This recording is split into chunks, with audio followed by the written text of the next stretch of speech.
Shalom mes chers amis, voici la pensée divine numéro 267, la femme philistine, Juge au chapitre 14. Avant d'arriver dans Juge 14, nous voyons à la fin de Juge au chapitre 13, voilà le verset 24, la femme enfanta un fils et lui donna le nom de Samson. L'enfant grandit et l'Éternel le bénit. Juste après ça, on a le verset 25, et l'esprit de l'Éternel commença à l'agiter. Et dès qu'on sort de ce détail et qu'on entre dans Juge au chapitre 14, on voit le premier acte que Samson pose. Et c'est un acte en rapport avec la mission qu'il veut accomplir, puisque l'esprit de l'Éternel l'a agité déjà, s'est saisi de lui. Le verset 1, Samson descendit à Timna. Et il y vit une femme parmi les filles des Philistines.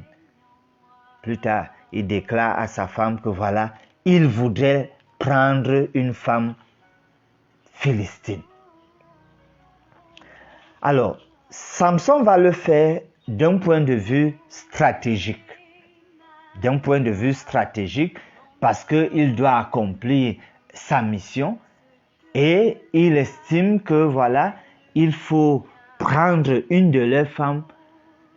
Est-ce pour mieux comprendre leur contexte?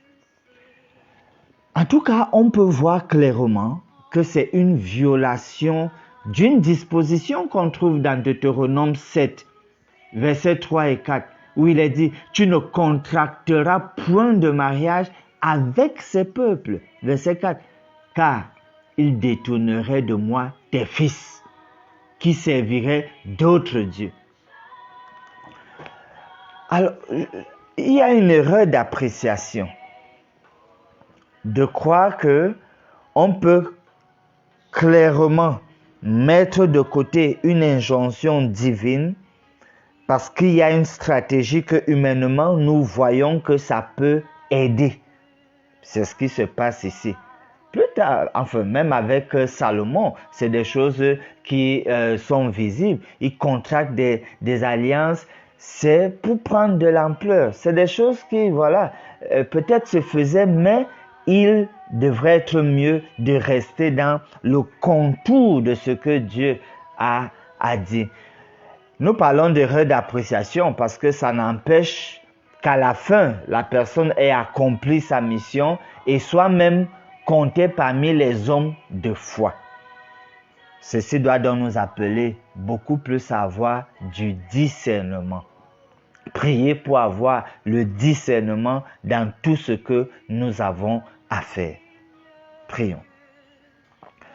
Notre Dieu, notre Père, nous voulons davantage et toujours dépendre de toi, de ton esprit, afin que même au moment d'interpréter ce que nous percevons, recevons de toi, que là encore tu sois avec nous pour nous conduire. Nous voulons tout faire toujours pour ta gloire. Exauce-nous, nous prions au nom de Jésus. Amen.